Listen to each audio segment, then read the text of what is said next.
You host the Giants. It's an NFC East showdown on Sunday, and our NFL Network insider, Ian Rappaport, has the latest on negotiations between the boys and running back Zeke Elliott.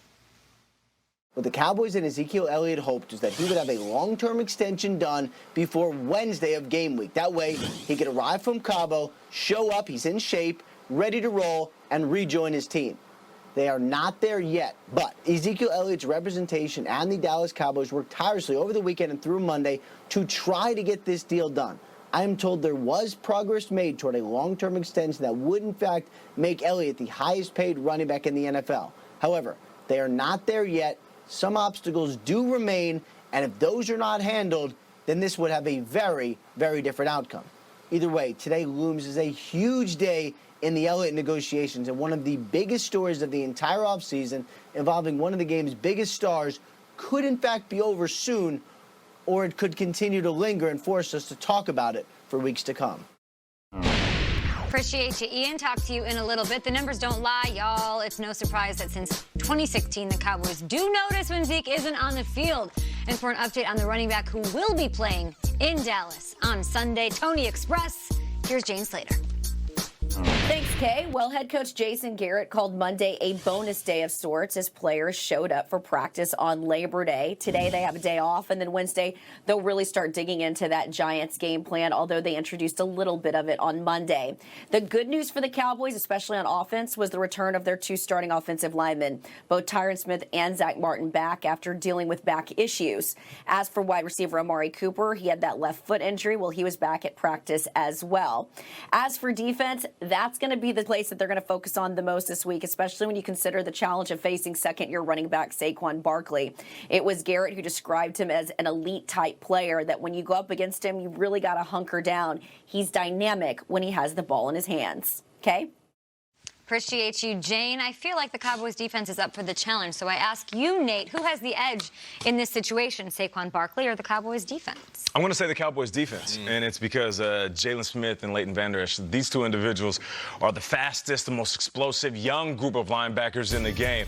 And just because, you know, you can look at what they do in the running game, but it's also in the passing game. Saquon is going to be a threat all season long, but if you can load the box and force him to get outside and catch out of the backfield while having linebackers that can run with him, you can shut him down. And I know that seems crazy to say somebody can shut Saquon down, but with the wide receivers that are banged up for this team, us not knowing what Eli is going to look like week one, and the complementary players surrounding Eli, us not having confidence in them right now until they prove themselves, I'll give the advantage to the linebackers for the Cowboys. They're good? Yeah. They're really good. Pat Shermer had a really interesting quote yesterday. He said, "We are a better team this year than we were last year." And you're saying, well, He said that? Yeah, you're losing Odell Beckham.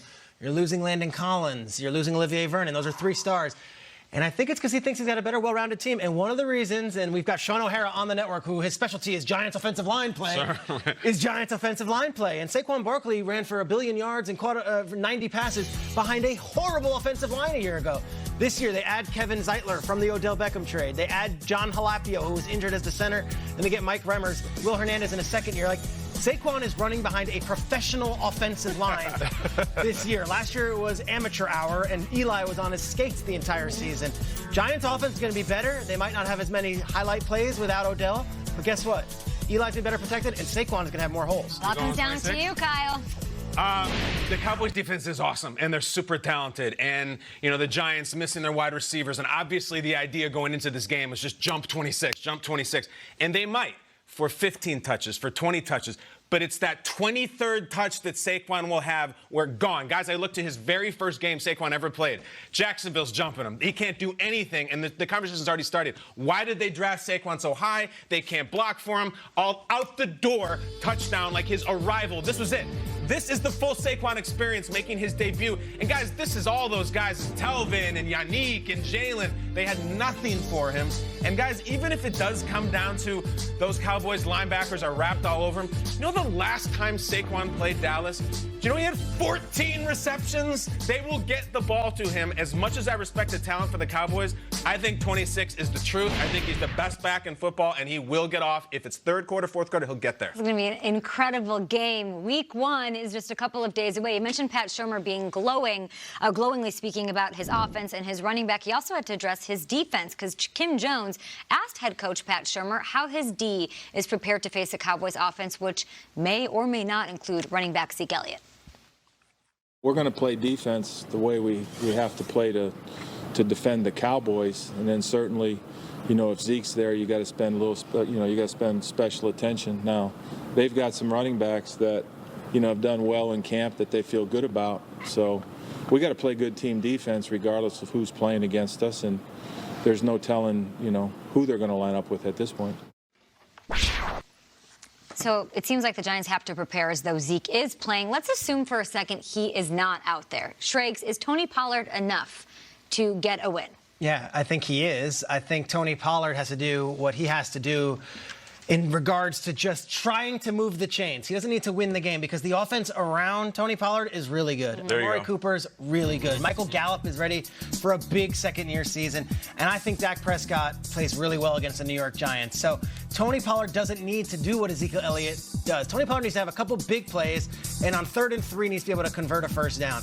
I don't think he needs 150 yards to beat the Giants. He needs to do within himself and let the other guys be the thing. But I'll tell you, Zeke certainly would help, Kay. Can Dallas win with Tony Pollard? Yeah, most definitely. And Schrager said it best. He doesn't need to be Ezekiel Elliott. He just needs to be the best Tony Pollard he could be. I know that sounds cliche and it sounds like a line that his coach is telling him, but Schrager hit it, man. It's the wide receivers. It's Gallup being ready. It's Amari Cooper. I think we really forget how good Amari Cooper was once he left Oakland and put on Dallas Cowboys. It was amazing to see the transformation and the excitement. And remember, Amari Cooper is also playing for a contract. Dak Prescott also playing for a contract. And you know what? Kellen Moore, the new offense coordinator, he's playing for his life right now. So I feel like there's a lot of things that are sized. It's like the perfect storm for the Cowboys. The only thing that's missing is Zeke Elliott, which brings the thunder. But we'll see if the guys can do without him for right now. They can win with Tony Pollard, but it's no disrespect to him. He's a very good football player. He's your classic recast. I love Omar Epps. He ain't Willie Mae Hayes. It's Snipes. Jared Leto is an Oscar winner. When it comes to the Joker, he ain't the Ledge. All right, it's a different deal. Now, Joaquin Phoenix might be, but Tony Pollard, I think, cannot be Zeke. And I think we're also underestimating how good Zeke is. Yeah. I would love it if Tony Pollard had 200 yards in this game. I think the drama is delicious. He is not Ezekiel Elliott. And frankly, in the fourth quarter, if it is Saquon going back and forth, they might miss Ezekiel Elliott badly. They could have a 3rd and 1. They might need the 70-yard run. I don't know if Tony Pollard can give them that. They can because Dak, I think, is really good, and Amari needs to have a big game. But I think there's a really, really good chance that in the fourth quarter especially, they're like, man, we should get Zeke right now. And that's... Think about the psychology of it, too, though. If Zeke actually isn't there, that's got to play tricks with the entire team. That's going to be the whole story going into week 1. With the Cowboys? Yeah, when is Zeke coming back? How are we really going to play without Zeke? Are you serious? Zeke didn't show up? I think the psychology kind of play into that, where now the stakes are at an all-time high for all of them because, wait, Zeke might not actually be here? That actually starts to sink in. I wonder if that feel the same way. Also. Yeah. Right, we empathize. We all think that. Schrags, you make a good point, though. If you're sitting in that locker room and you're getting ready for the game, and you got your headphones on and your music bumping, you're used to scanning the room and you see Jalen Smith and Leighton and Dak, and there's that side of the room where Zeke is sitting there and you're like, damn, that's my workhorse right there.